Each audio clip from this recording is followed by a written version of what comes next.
Hey everyone, welcome. Hey, where's Julie, Jenna? I just saw her a minute ago. Julie, we're live. Where are you? Oh, hello. Hi, everyone. Welcome. Thank you. I'm so glad that you could make it. Yeah, I was just over there and using. Oh, well, welcome everyone. We have a great friend with us today, Jenna Rufo. We're going to be talking about AllIn, and we're going to be sharing 6 of our top tips for teaching virtually. Is that the best way to say it, girls? Perfect. And we're going to do some giveaways, right? Yeah. Giveaways. So if you're on, say hello, even just saying hello or hi or hey, or sharing how you're doing today, or sharing your favorite Zoom entrance like I just did, fine with me. But essentially, every time you post, it will increase your chances to win, because we're going to scroll through the feed to select who wins a spot at this fabulous virtual event that we're hosting on Thursday. Yeah, and I'll put links in the chat to stuff. And Jenna, if you want to watch the chat and see if friends show up, you're welcome to say hey to them too. All right, so we're talking about how to support students pre-K on up virtually, though you'll find our strategies kind of transcend format. And this is all the kind of content that you will get during our AllIn event on Thursday. Okay, so who's going first? I forgot, Julie. Were you going first or was Jenna? Well, I like Jenna's first one because it's such a good strategy to really help us think differently about virtual. So let's start with Jenna.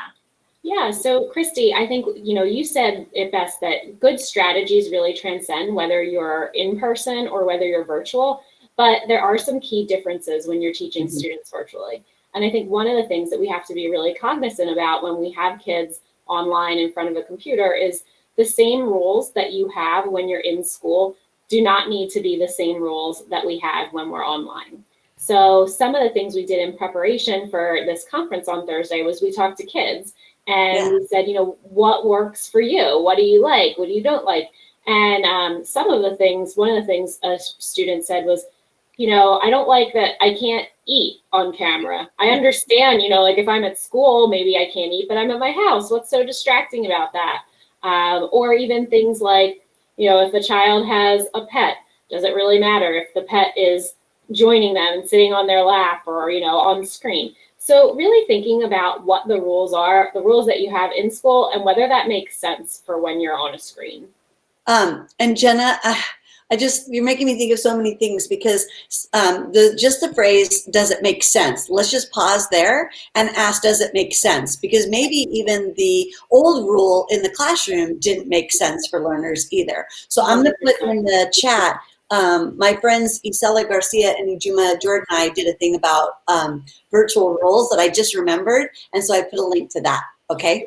And I see some friends of mine in there. Shout out to Michelle Honig and Sandy Katz. Good to see you. Good to see you. Good to see you, Lisa. So we're talking about our top strategies for supporting students virtually. This is, again, a sneak peek to our AllIn event Thursday. Jenna just went first and said, hey, folks, the same rules that you may have when you're in person may not, probably aren't the right ones, the best match when you're virtually. Yeah? Absolutely. Right. Julie, what's yours? Yeah, so my favorite strategy lately is the concept of allowing cameras to be off. And when I say that, most educators cringe because they say like, oh, it's so awful teaching in a void. I don't know if they're there. I assume they're not listening. They could just have their camera off and be doing things, which is true. They could be. In the same way that eye contact doesn't mean anyone's learning, cameras on doesn't mean anyone's learning. And so here's what surprised me the most. Kristie and I were the other day with, let's just say, 200 people. So of the 200 people, I said, if you have your camera off and you're still listening to every word we're saying, please say yes now in the chat. And the chat just went like this. Yes, yes, yes, yes, yes, yes, yes, yes, yes. And it was just as fast as you could possibly consider. And all these humans prefer not to look at themselves, not to have their camera on, but instead they're really fully engaged. And so I think what we have to talk to kids about is engagement and not cameras on, cameras off. Yeah. And we have to get comfortable as educators to realize that a camera off does not mean they're not there or listening. So that's my favorite thing to be thinking about lately. And Julie, when I was listening to you, I was thinking, really, the camera's on is for our own comfort. Yeah. And so there we're trying to, like, at the expense of learning of our students, we're trying to feel comfortable. And it's not about us, it's about them. And so if you need somebody to look at, maybe get a rubber chicken to be your co-teacher. You've got one, right? Yeah, I've got one. I always have one at the ready. It's just Now you're not alone. I also like it to just go do weird stuff like peek in. That's awesome. All right, so next one. I think I'm up then. So when you're working with young children, some of the concerns that many of us have had is screen time. And so the first thing I'll say is really simple, because I'm going to put 2 links to podcasts where some colleagues from Nevada and Michigan and Ohio, we talked about screen time for kids. But for many of us, we're worried about being virtual with young children and all the screen time. I'm really worried about it across the age span, myself included. But when we think about screen time, couple of quick things. All screen time is not equal. And so we don't even have a common definition of screen time. And so we want to think about the total consumption, even passive screen time. So if kids are in rooms where other people are on screens or screens are on, that still can be impacting them. So we always want to think about, what is the screen augmenting? How is the screen doing something more? So let me give you a non-example. Let's say you're in person still, or you're just valuing 2 days a week of in person, and then you have kids come and they get in front of a whiteboard or a smart board or a dry erase board or a YouTube video. That is not augmenting our time together. And so if you're going to do screen time with kids, let's make sure it augments learning. That would be my tip. Beautiful. Yeah, and I think what your point, Kristie, segues into the next thing that I was going to share, which is, too much screen time also cuts into students' ability to move. And students really, really need that movement as part of their day, whether they're in school or whether they're on the screen. And I think in many ways, since we've gone to virtual, there's even less movement, because they're not even getting up to move from activity to activity or from classroom to classroom. Mm-hmm. And kids are not meant to sit in front of a computer all day. Nobody is. And, I think of us as adults and some of the challenges that we have if we're in, kind of an all day long online type training where you're just sitting there and receiving the knowledge rather than being really actively engaged. Yeah. So I feel like anything that you can do to support students in their movement is really helpful. I can share with my own kids, who both of them have really had a difficult time with virtual learning, but my youngest, who's in 2nd grade, one of the things that she enjoyed the most was when she was able to get up and do something like a scavenger hunt. So run around the house and find an object or something that really kept her moving and engaged. And I think the other thing that teachers have to remember when we're working particularly with younger kids is, if they're moving around or rolling around in their seats or going under the table, like, they're telling you something there. The first thing they're telling you is, maybe I need to move a little bit. I need a break. So give it to them, and then second, rather than having to just do breaks, try to incorporate that movement into your lesson so that we're thinking about that at the onset rather than just kind of adding that in at the end. And Julie, let's go back to movement a little bit more, but Julie, why don't you share with folks why we're talking today about these tips, how to get into the running for winning, and then I want to answer Lisa's question. So yeah. Perfect.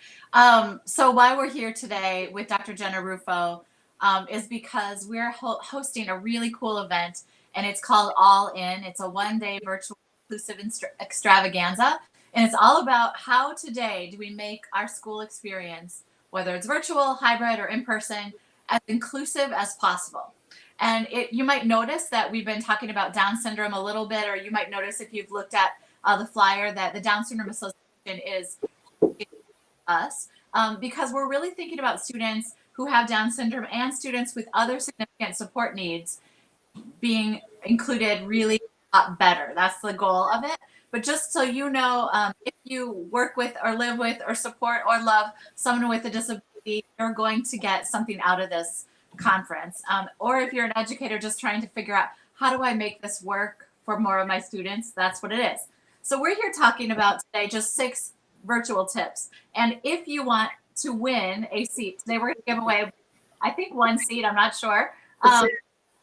Yeah, so we're going to be giving away. So that's something that we want you to know. And so if you're here and just say hey or hi or anything in the chat, you're going to be more likely to win. Yeah, and so great. So thank you, Lisa, for paying your last win forward. And I want to comment, like when I was saying about screen time, she's exactly right. Many children use screens, or students use screens as part of their augmented communication devices. They type to communicate through a screen. They may have families that are deployed and they have to connect over screens. They may have families, and that's our only way to connect during physical distancing. So we don't want to say no screen time, especially during this global pandemic. All the more reason to be careful that we're not inundating those young brains with too much screen time that's not augmenting, not interactive. It's all passive. So a way to think about it is sort of like what Jenna was saying. You can have someone on the other side of the screen, but we're doing something interactive with each other. And then I go off into my environment, and then I move around, and then I come back, versus I'm just sitting passively with my camera on, staring at a Zoom screen. All right, so we've done. Hi, Miss Teresa. We've done 4 strategies. I've been typing them in the chat. So Julie, you're up next, unless you want to say anything about anything we've talked about so far. I was just going to give a really quick movement Good. For anybody. So if you haven't done spelling aerobic, it means that you can spell out any word with your body. And what I mean is, like, if I were to spell the word YMCA. It's not language, but sign language is really beneficial for that too. So let's put that to the side. Okay. Everybody stand. I don't know if you're wearing pajamas, Kristie. Oh, yeah. That's okay. We don't mind seeing you, jammies. I'll stand with my camera. Okay, good. And so let's say if the letter is a tall letter, you reach your arms up. Oh, I see. Aerobics. If the letter goes halfway, you put your hands on your hips. And if the letter goes below the line, you touch your toes. So don't bump your head. Oh, well, that's going to be hard. Okay. But like, let's practice. What's a word that uses, like the word big does all of them. So the word big. So it's B-I-G.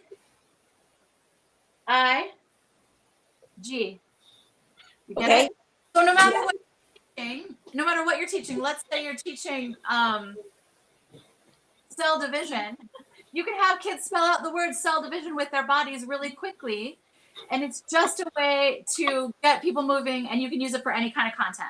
So it's just a quick break, but it's also related to content, right? But, no, that's what I love. It's not about we take brain breaks and we take movement breaks. We incorporate it in so that we're wholeness while we're learning. So yeah, for sure. I mean, breaks are great, but sometimes with breaks, we give, well, Julie and I even do this. We give you work to do on your break. And sometimes a break needs to be really a break. Like, go take a nap. Turn off your screen. Don't go from here to your video game.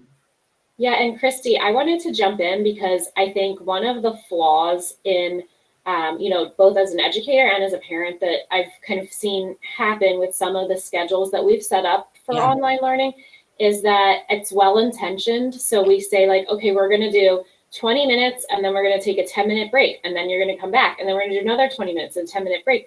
And having to shift so much is really challenging. Like, that's too many transitions, for any type of child, not just a child with needs. So really thinking strategically about how we're building it in. Oh, that's beautiful. You're so right, because we think we're giving everybody a break, but we're really adding a transition. And really, when we talk about it, like our friends that are OTs talk about this all the time, the true flow is doing something that's like sensory rich, high cognitive, and then rest. Versus,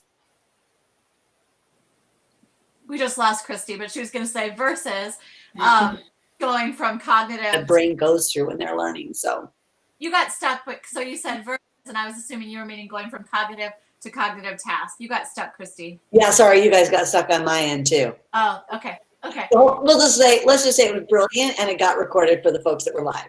That was amazing. Thanks for Thank that. you, thank you. All right. So Julie, you're number 5, your 5th tip.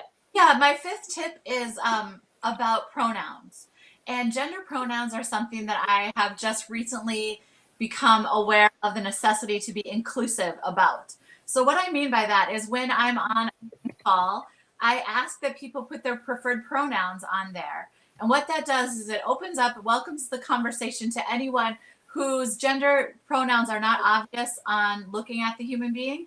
And so for those of us who've not had to deal with that, that is a microaggression, right? That's a moment in time when you're trying to figure out someone's gender or you misgender someone, that can feel really difficult, especially for our younger kids. So asking preferred pronouns as just a common thing to do is a very welcoming thing. And for many of your students, they will feel more comfortable with that just as something that is said. So regardless if you're teaching younger or older students, gender pronouns are more inclusive, and we've got to be thinking about that. Yeah. And I think what's so powerful is that there are so many identities that we each hold. And so when we really acknowledge that we are sort of in this binary world, this white dominant culture where we think about everyone's either this or that, it just sort of creates the barriers. You know, Julie, you talk about all the time that the social model of disability talks about that society creates barriers. And so then just by freeing that allows somebody to not feel unwelcomed or unsure, and it allows each of us to kind of move through space with a little more grace and ease. Yep, absolutely. Good. Jenna, anything you want to say so far about any of our tips or about Yeah, no, I think, agree with everything that you said. And I think in a school setting as well, with the pronouns, it's something that's very sensitive because sometimes we'll have kids that maybe their parents don't know what their gender identity is or sexual orientation is. And so that's something that can be a challenge and that we have to be sensitive to so that, we're not inadvertently outing someone or, sharing something that they don't want shared. And Julie, maybe this is a good time to also just to mention about gender neutral. Sure. So there are many people who consider themselves non-binary or gender neutral. And so we are thinking all the time about using gender neutral terms when talking to a group of students. So when I used to teach student teachers, their number one thing when they first started teaching is that they say, hey guys, right? And so our the group of humans in front of you as guys or boys or men, which isn't true. And so we start the conversation moving away from guys, but what do we use instead? So we have people say y'all, or people say, hey friends, or I've got a whole slide about it, but you can share your favorite non-gender, gender neutral terms. But like folks, everyone, people. And we were talking about this in preschool too. My friend Ijuma Jordan helps us think about this often in terms of like when we even say what kind of dramatic toys we put into the area, they're often gender specific. And so that or the pretend play toys and or we say all the girls line up and all the boys line up. So we just need to be really cautious as we think about greeting folks virtually and as we think about sorting them into groups and saying good morning even, that we use some gender neutral language. Yeah, right. we love to label in education. Yes. We got to move away from that. So keep your comments coming. Just say hello. We're going to do a drawing here in a minute for our AllIn event on Thursday, which we'll tell you more about. But one of the big things that Jenna did for our AllIn event, and she's giving it away for free right now, Julie, is this conversation, and then I'll do my 6th one. But Jenna, maybe tell us a little backstory about this amazing do's and don'ts video that you created with some amazing humans. Yeah, so Julie had said to me, hey, would you want to create a video about, online do's and don'ts? And I was thinking about it and I thought, wouldn't it be great if instead of me just sharing everything that's a do and a don't, we talked to kids and asked some students to participate and to share with us their thoughts on online do's or don'ts. What was the youngest kid you had?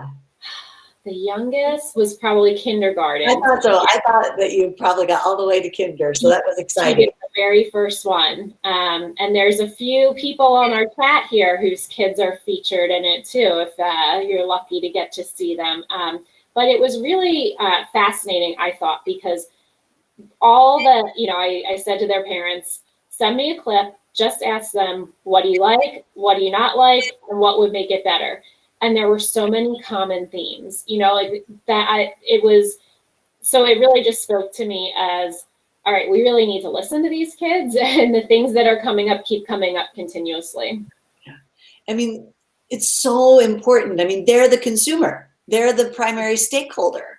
And so being able to really listen to them about what's working and what not working, that can really inform some of our practices. And Julie, maybe you could talk a little bit about how that is part of our AllIn event.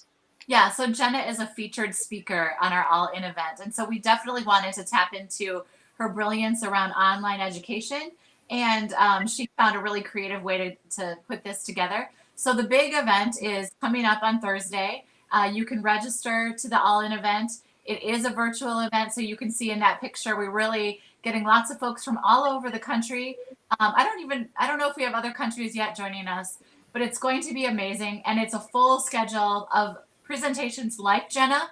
And Jenna's going to be focused on the virtual piece of it. So how do we make sure that we're creating inclusive virtual moments and experiences for our students? The registration got dropped, so Kristie just put it there. And we're just super excited to have Dr. Jenna Rufo join us and sharing her tips from her work. So it's going to be awesome. Yeah, and in a minute here, for any of you that were at the Summer Leadership Institute or you've been hanging out with Julie and I since March, and you want to know, yeah, we do have the Canadians. That's right. We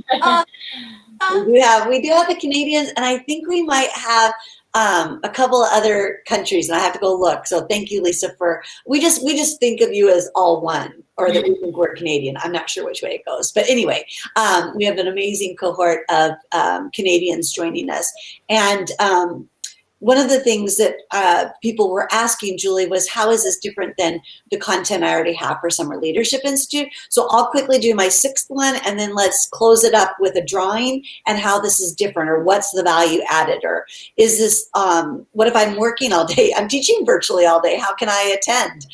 Those kinds of things. Let's do a couple Q&As. And Jenna, you can think about what you're most excited about hanging out with us on Thursday. So the sixth strategy is sort of, maybe it's already been said in some ways.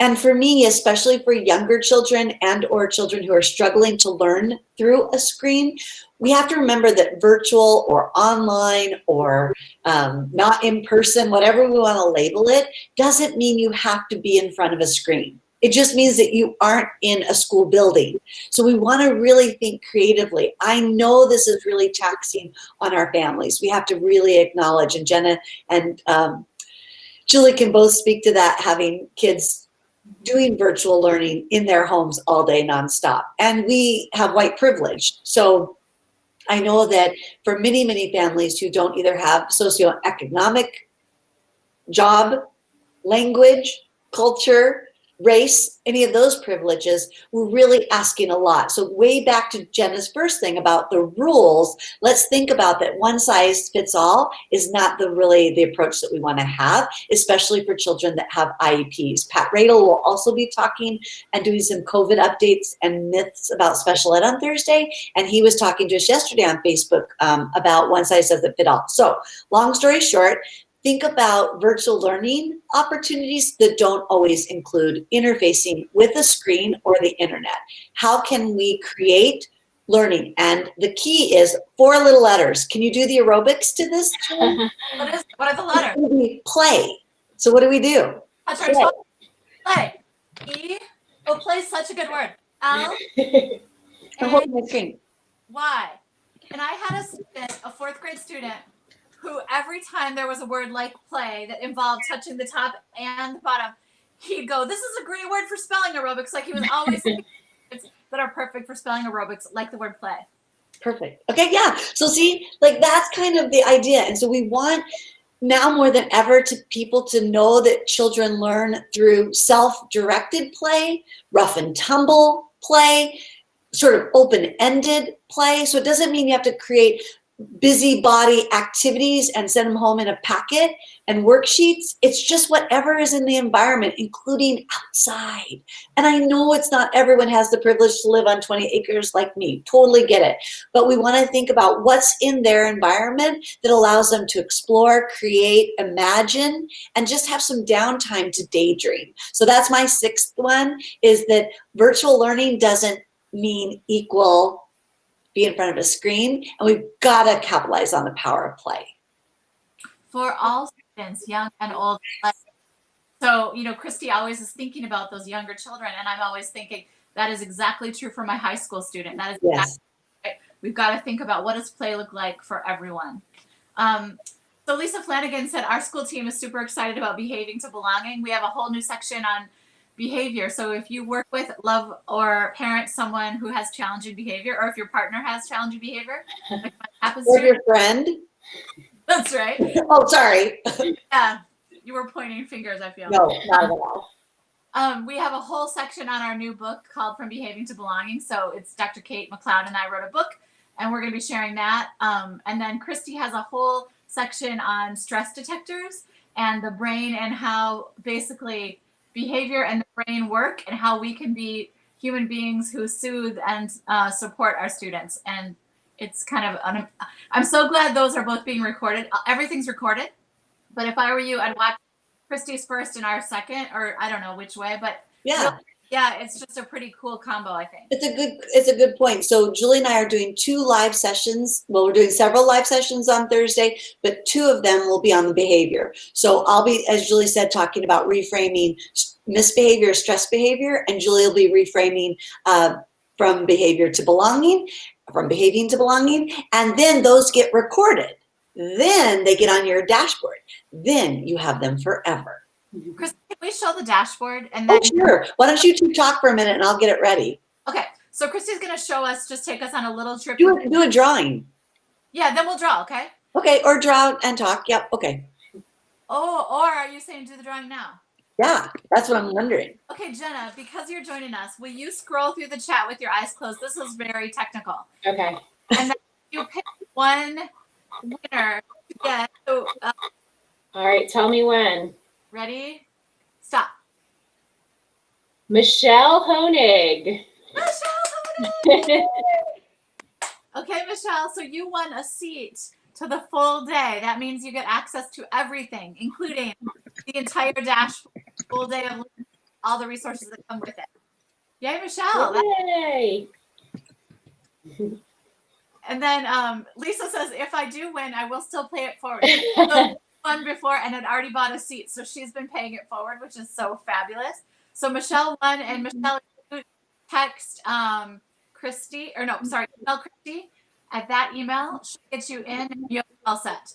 And Michelle's son Nate and her daughter Jane are actually in the video. They were 2 of our contributors. So Perfect. That's so Okay, good. I'm going to try this, girls. So, Julie, let's see. You tell me, is it showing? It's showing. So it's my face. Hey. Yep. So I'll talk it through. This is our dashboard. And so if you get access, let's say you want to tonight register, you get access to this whole dashboard. So it's at the ready for you.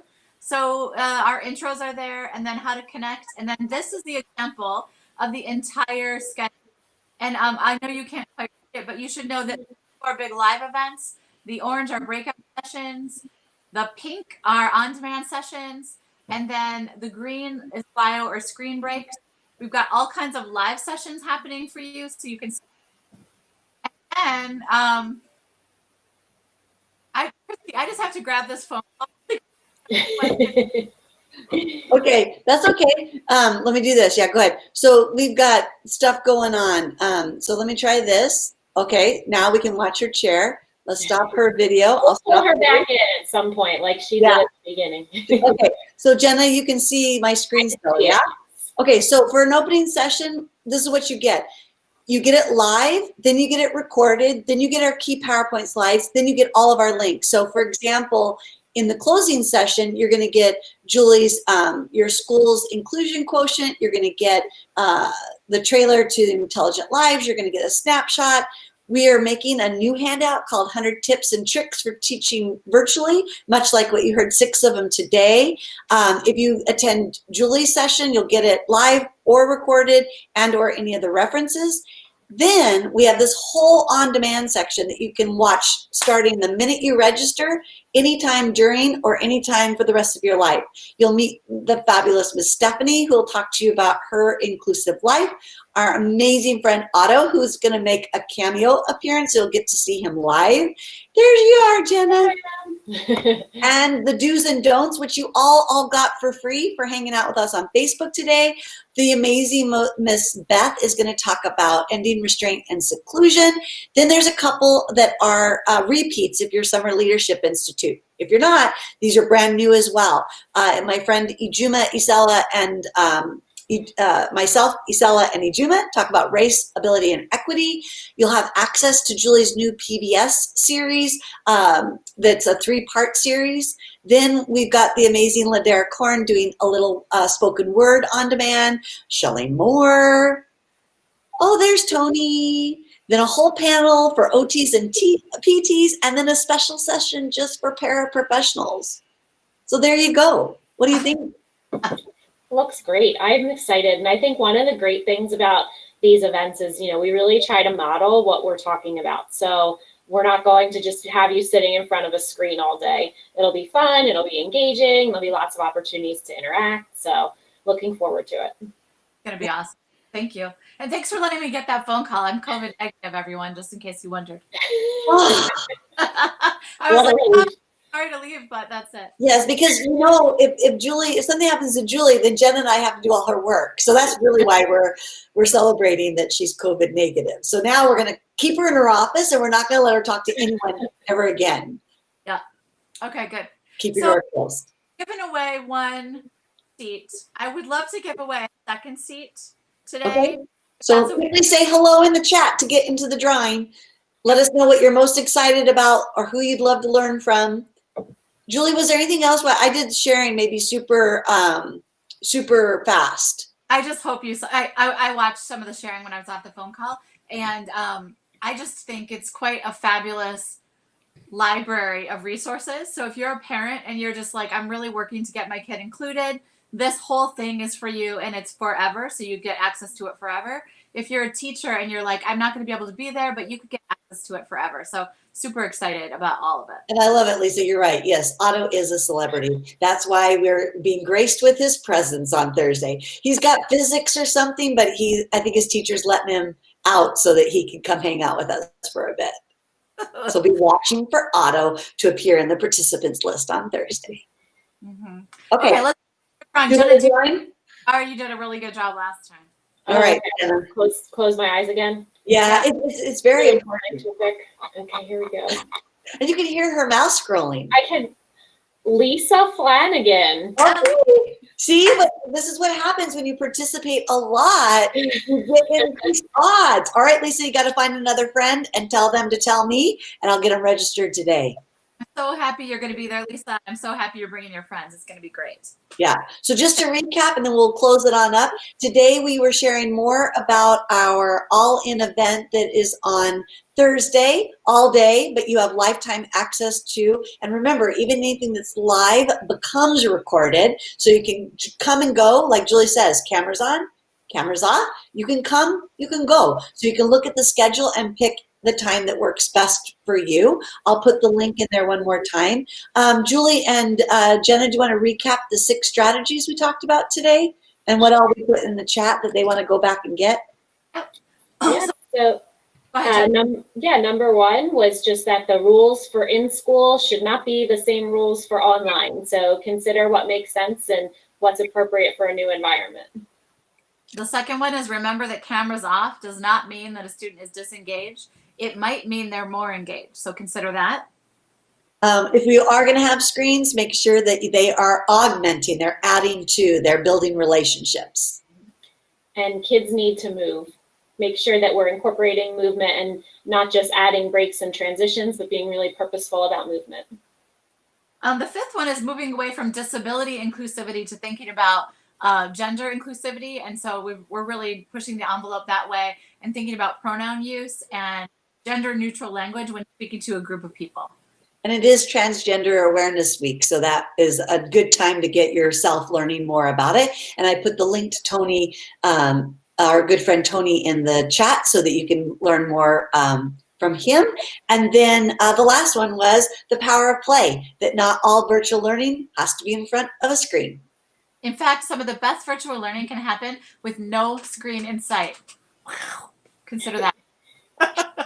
And Jenna asked me a good question on the back channel. We do have group rates. It's just contact me if you want to come as a team or as a group. If you're an administrator or a decision maker like Jenna in her past life, which was just a few weeks ago, you're a superintendent, a director. I'm a lot less stressed now. Then let us know. You may not be able to get subs on Thursday. No problem. Buy up seats, and then you all have well, Julie doesn't trust my math, which is true. She shouldn't. 6, 7, 8 hours of new content will be recorded on Thursday, plus maybe that many number of hours of on-demand content that's already ready. So your PD for the rest of this school year, no matter what it looks like, is right at your fingertips. So we would really invite you to register your team and then reuse and repurpose the content going forward. And some districts are buying licenses, meaning they're buying a license for this whole day for everyone in their whole system. And so that's something else. If you're interested in a license, email directly and we'll tell you about the price point for that. Okay? Oh, thanks, Teresa. Teresa, our good friend Teresa from Boulder Valley School District, woohoo, is sending out an email to the staff sharing those 6 tips. So hopefully you can find them, or you just share this link with folks. I'll put the link also in YouTube. So if you don't have all your friends in Facebook, we just got Jenna in Facebook like 2 days ago.